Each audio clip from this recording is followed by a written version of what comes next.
Assalamualaikum warahmatullahi wabarakatuh. Perkenalkan, nama saya Reza Anang Setiawan. Saya dari Prodi Teknik Elektro, Fakultas Teknik Universitas PGRI Banyuwangi. Di sini saya sedikit menjelaskan hasil PKL saya di Dinas Komunikasi, Informasi dan Persandian Kominfo Banyuwangi tentang pemantauan lampu penerangan jalan umum. Seiring meningkatnya pertumbuhan penduduk, juga akan meningkatnya pula kebutuhan akan transportasi sebagai alat untuk memenuhi kebutuhan sehari-hari.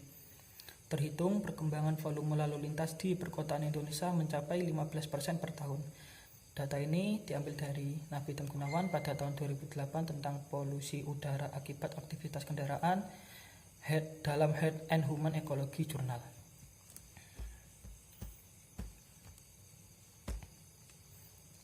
Karena aktivitas transportasi tidak hanya berlangsung pada siang hari, namun aktivitas transportasi dilakukan juga pada malam hari, sehingga keberadaan lampu penerangan jalan sangatlah penting untuk menerangi jalan dan melancarkan kegiatan transportasi pada malam hari.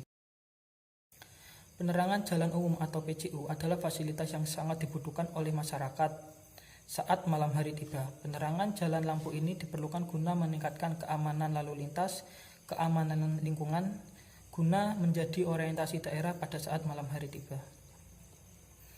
Dengan demikian, perlu adanya kontrol atau monitoring penerangan jalan lampu secara otomatis dan dapat dipantau secara terus-menerus untuk meminimalisir jika terjadi kerusakan dan memaksimalkan tersampainya informasi dengan cepat kepada pihak maintenance.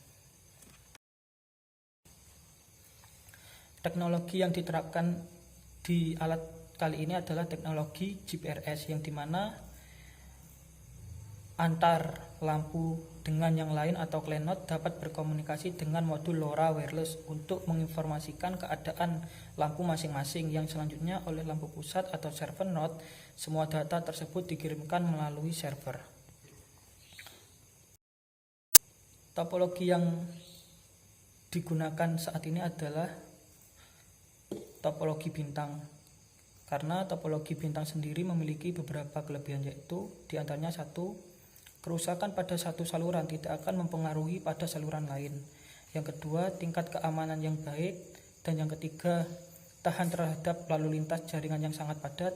Yang keempat, akses kontrol yang terpusat. Dan yang kelima, sangat fleksibel.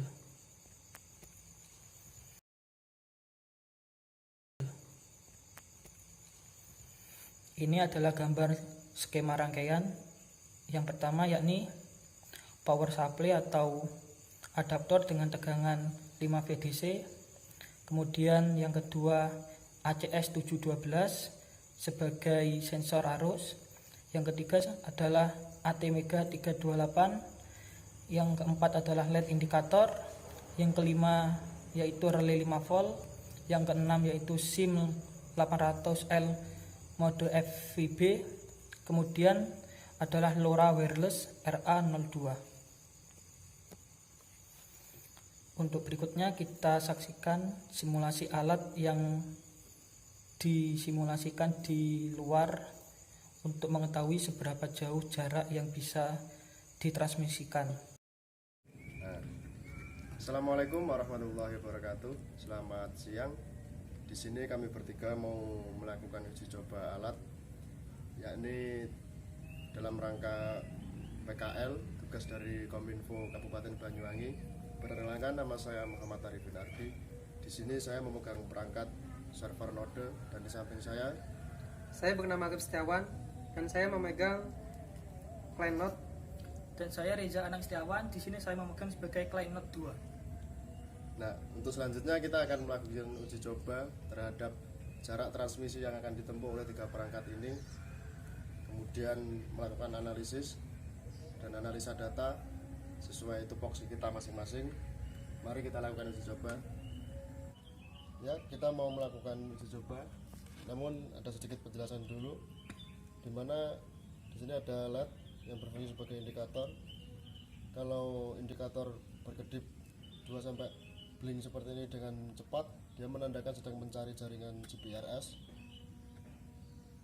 Kalau agak lambat dia mengirimkan data yang diterima dari kedua node ke server. Setelah jika selesai, perangkat akan melakukan komunikasi, yaitu menggunakan topologi jaringan bintang. Selanjutnya kita akan mengetes jarak transmisi dari ketiga perangkat ini, seberapa jauh dia dapat mengirimkan data. Di sini kita memakai sekitar 8-10 byte. Jadi di sini saya akan menjelaskan client server yang ada di sini akan mencari sinyal dari node server yang akan ditaruh dengan jarak radius 100 meter di sana. Ya, di sini saya memegang client node 1 yang dimana transmisi ini mengirim data kepada server yang kurang lebih jaraknya sekitar 100 meter. Bisa dilihat sekarang lampu indikator berkedip menandakan adanya transmisi data yang sedang dikirimkan oleh server, dan sebaliknya client node ke server. Berikut adalah skema gambaran ATmega 328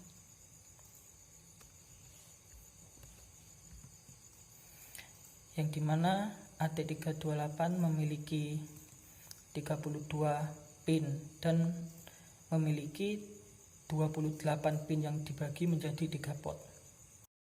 28 pin yang dibagi menjadi 3 pot.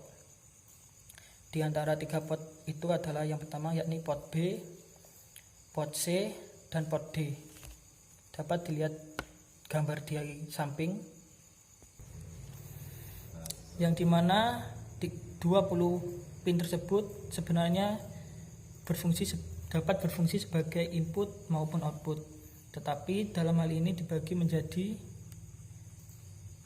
pot B sendiri dapat difungsikan secara alternatif sebagai jalur pemrograman ISP dan jalur komunikasi SPI, sedangkan pot C sendiri dapat difungsikan secara alternatif sebagai pengubah inputan dari tegangan analog menjadi tegangan digital, sedangkan pot D sendiri dapat difungsikan secara alternatif sebagai USAT, TX, dan RX, yang dimana TX berfungsi sebagai pengirim data serial, sedangkan RX berfungsi sebagai penerima data serial. Terima kasih atas waktunya. Jika ada pertanyaan bisa menghubungi kontak yang sudah saya siapkan. Kurang lebihnya saya mohon maaf. Wabillahi taufik wal hidayah. Wassalamualaikum warahmatullahi wabarakatuh. Waalaikumsalam.